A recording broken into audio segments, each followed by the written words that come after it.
In April 2026, the S&P 500 surged 10.4% in a single month. The Dow Jones Industrial Average pushed toward the 50,000 milestone.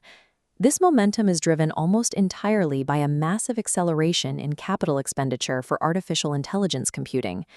But while the headline indices project an unstoppable bull market, institutional quantitative risk models are flashing their highest possible danger signals.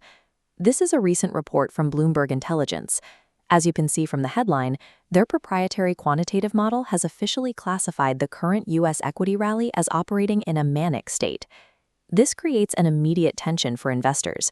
We have to determine if the current AI computing frenzy represents a sustainable structural shift in the economy, or if it is a mathematically doomed bubble repeating the mistakes of the past.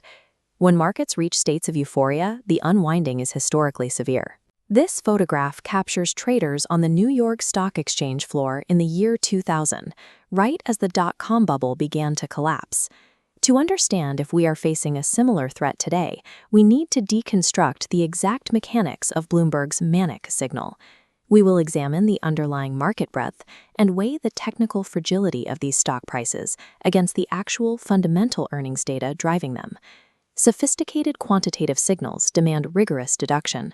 Blind panic or dismissive optimism will cost you money.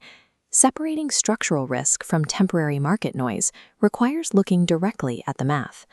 This dashboard represents the Bloomberg Intelligence Market Pulse Index. It is a precise mathematical gauge that measures market sentiment on a scale from 0, which indicates absolute panic, to 1, which indicates fully manic conditions. Right now, it is pegged entirely to the right. The index aggregates 6 distinct market indicators. Currently, 3 specific data points have aligned at extreme levels to trigger this warning. The first factor is high-yield corporate bond spreads. These spreads represent the extra yield investors demand to hold risky corporate debt over safe government bonds. Right now, they are critically compressed. This indicates that credit markets are pricing in a perfection scenario, assuming zero default risk for even the weakest companies. The second factor is realized volatility. The VIX, commonly known as Wall Street's fear gauge, is sitting at extremely low levels relative to historical norms. This reflects deep investor complacency, suggesting the market expects zero turbulence ahead. The third factor is pairwise stock correlations. Rising correlations mean that individual stocks are moving up and down in lockstep. Instead of investors researching and selecting specific companies based on merit, the market is being driven by massive passive inflows and thematic buying.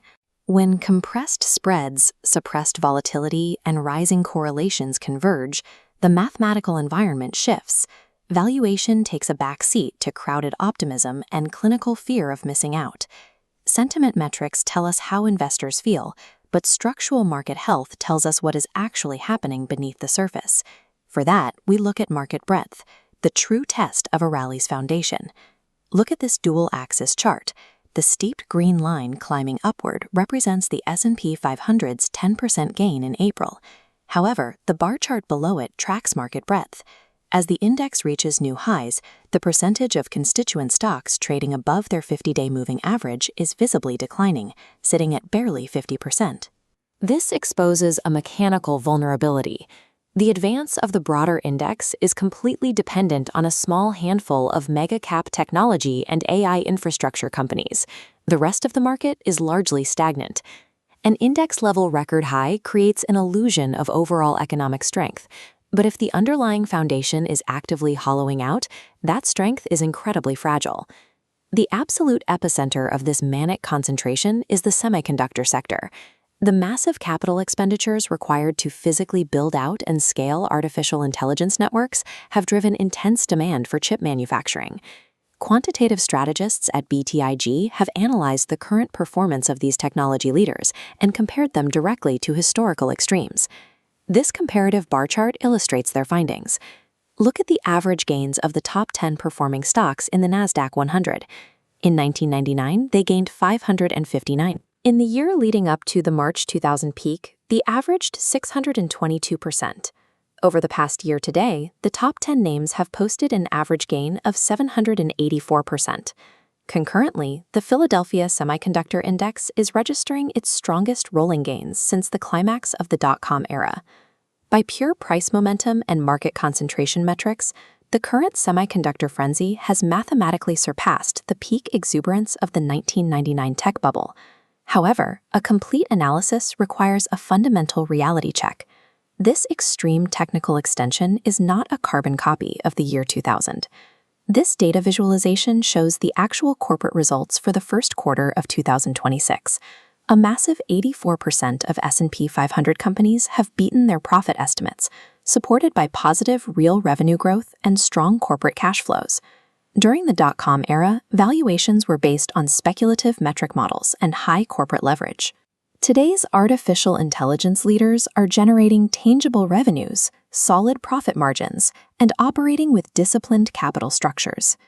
Unlike previous historical bubbles, today's manic technical readings are uniquely tethered to highly robust, verifiable corporate cash flows.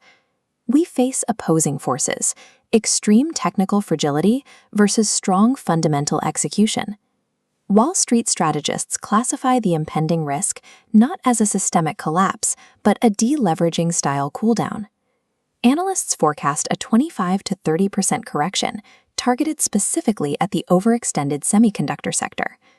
The mechanics of this cooldown serve a distinct purpose. It forces parabolic asset prices to reset back to their 50-day and 200-day moving averages. This action vents speculative excess from the system without breaking the broader bull market. The historical asymmetry of returns following manic signals dictates clear portfolio implications.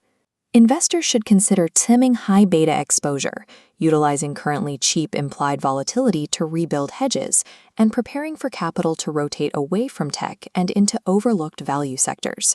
Respecting quantitative warnings does not require predicting the end of the world. It requires understanding that even a legitimate structural technological revolution mathematically requires a painful yet entirely necessary cooling-off period. This video is for informational purposes only and does not constitute financial advice. Always consult with a qualified professional before making investment decisions. If you found this analysis helpful, please subscribe for more data-driven market insights.